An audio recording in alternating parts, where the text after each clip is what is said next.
Hej, jeg hedder Christian, og vi skal lave et kemiforsøg, hvor vi tester reaktionshastigheden ud fra stoffers art, det vil sige, hvad for et grundstof, der er tale om.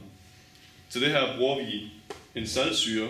Vi vil nemlig se, hvor hurtigt de to grundstoffer her, metallerne, magnesium og zink, oplyses i en 4-molær saltsyre.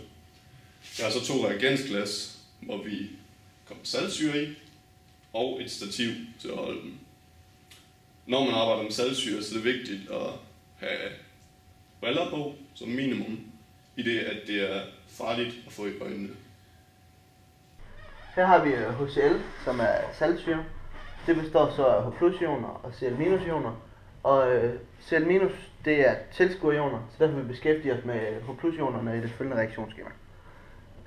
Hernede der har vi så Mg, som er magnesium, som er slet som reagerer med H+-ionerne i en redoxreaktion, som gør, at vi får magnesium 2+ herover og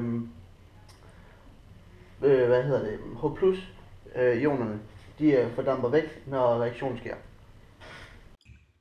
Der er afmålt 2 cm magnesium, som svarer til 0,030 gram zink, som vi nu klipper i stykker og propper i hver deres reagensglas.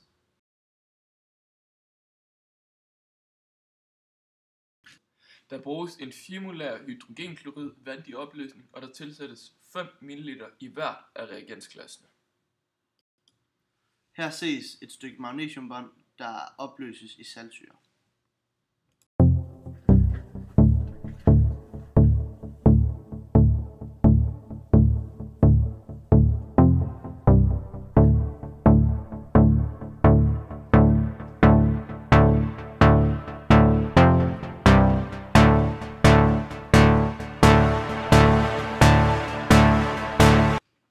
Vi mærker efter på glasset og kan mærke, at det er en eksoterm reaktion, der desuden er foregået hurtigt.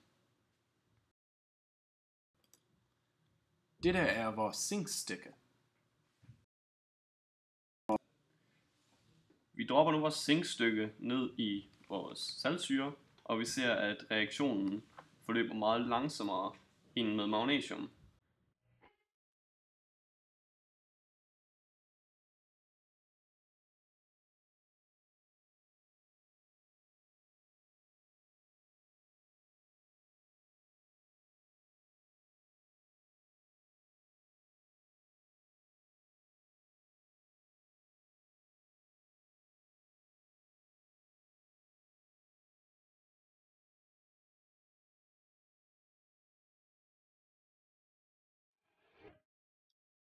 Som sagt forløber reaktionen langsommere, og det er en langsom endotermisk reaktion.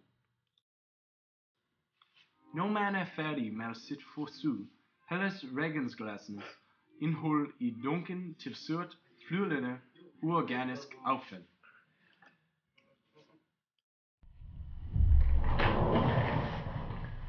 Når man beskæftiger sig med de metaller, som vi beskæftiger os med nu, er det væsentligt at nævne noget om spændingsrækken.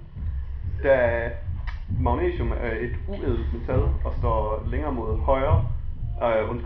mod venstre i spændingsrækken i forhold til zink, som står længere mod højre, længere over mod de ædle metaller, så har magnesium faktisk større villighed til at reagere end zink.